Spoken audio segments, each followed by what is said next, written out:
So now that we've looked at parametric equations a little bit, we're going to start actually using them to do some calculus.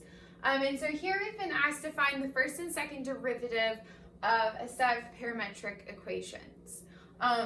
So over here I've written how we're going to find those. They're not necessarily intuitive. So let's begin with finding dy dx. So off to the right, I have written that dy dx is going to be equal to dy dt over dx dt. So we're going to have a fraction where the numerator is the derivative of y with respect to t, and then our denominator is the derivative of x with respect to t.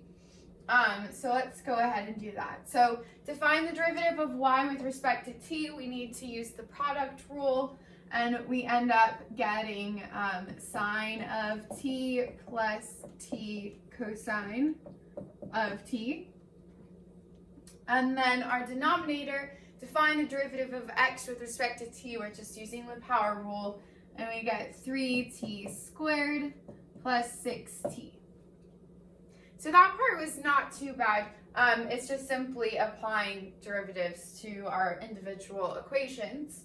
So now that we've taken the first derivative, we can take the second derivative, and so we'll be taking the second derivative of y with respect to x, and we're going to use over here to solve it. So we're going to take the derivative with respect to t of dy dx, which is what we just found up here, and that's going to be over dx dt, which we already found for the previous one.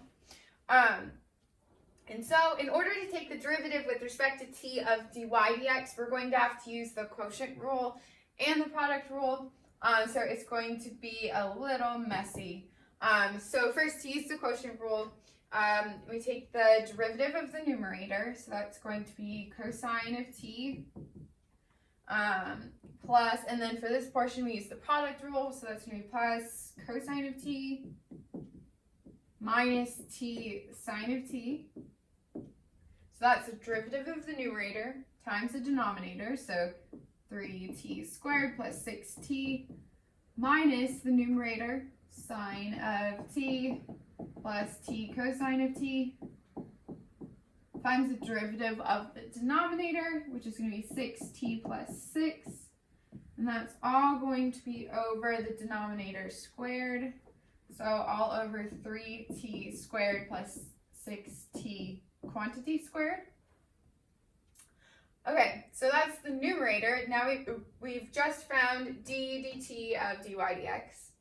And for the denominator of this, we're just going to have dx dt, which we found up here. So I'll draw an even bigger fraction line to indicate that this is our numerator, and our denominator is 3t squared plus 6t. So obviously we could probably do some algebra and use some trig identities to clean this up and consolidate it and make it look nicer, but that's not really necessary. We've done the calculus portion of this problem, which was to find the second derivative. So there's really not anything new here compared to what we were doing in Calc 1. The only difference is we're now taking derivatives with respect to different variables, and so we need to know these facts here in order to do that.